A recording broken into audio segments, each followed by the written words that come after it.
Hola, bienvenidos al podcast del Pretérito Perfecto. Welcome, I'm Senora Stanius, and in this podcast we will be talking about the present perfect in Spanish.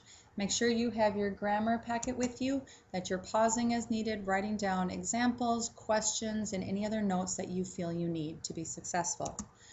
We will use the present perfect in Spanish to convey information that has happened.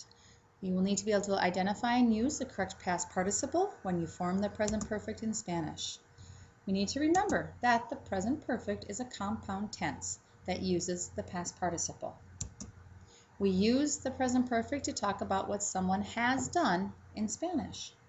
And when we use this tense, we're usually referring to a recent past. We say it is a compound tense because we need to have both pieces for this to work. We have to have our haber, our auxiliary verb, in the present indicative and a past participle. So these are the present indicative forms of haber. Has, ha, hemos, habéis, han. And then we would have to have our past participle. And we'll look again at our irregular past participles in a moment. And let's look at some examples. Tú has aumentado de peso. Ya he leído esos libros. ¿Has asistido, Juan, a la clase de yoga? Hemos conocido al entrenador. Berto ha trabajado 40 horas esta semana. As I mentioned, these are the irregulars or some of the irregular forms of the past participle. Pause if you need to. Make sure you do have these in your notes as they are important. We need to remember that they don't have that ado or ido ending as regular past participles do. So we also need to know that the past participle does not change in form when it is part of the present perfect tense. This is what makes it different from what we learned earlier because we were using them as adjectives before. So that's an important thing to note, a difference about the present perfect as a tense versus using the past participle as an adjective. So some examples of this. Clara ha abierto las ventanas. So Clara has opened the windows versus las ventanas están abiertas. The windows are open.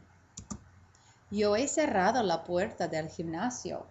I have closed the door to the gym.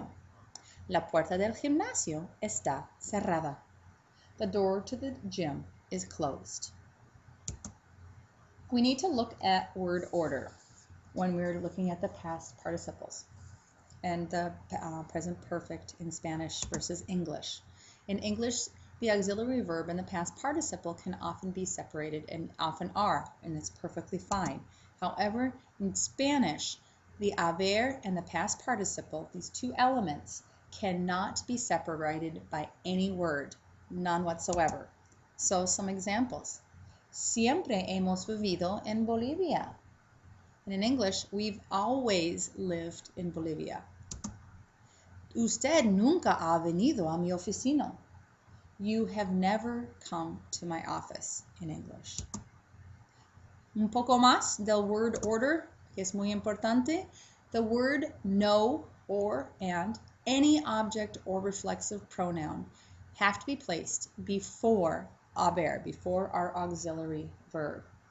So again, some examples. Yo no he comido la merienda. In English, I haven't eaten the snack. Susana ya se ha entrenado. Susana has already practiced. Ellos no lo han terminado. They haven't finished it. And let's speak for just a moment on to have in English, because to have in English can be a main verb or it can be an auxiliary verb as in the present perfect. However, in Spanish, there are two different words, two different verbs. When we want to have that main verb, it's tener, as in tengo muchos amigos. The auxiliary verb is haber, as in he tenido mucho éxito. Finally, we need to talk about I. It's always a little bit irregular. The present perfect form of I is formed with the third person singular. Ha habido. So again, a couple of examples. Ha habido muchos problemas con el nuevo profesor. There have been a lot of problems with the new professor. Ha habido un accidente en la calle central. There has been an accident on Central Street. This concludes this podcast. Make sure you complete the activity that you will find in the Google form below this podcast. Gracias y hasta mañana.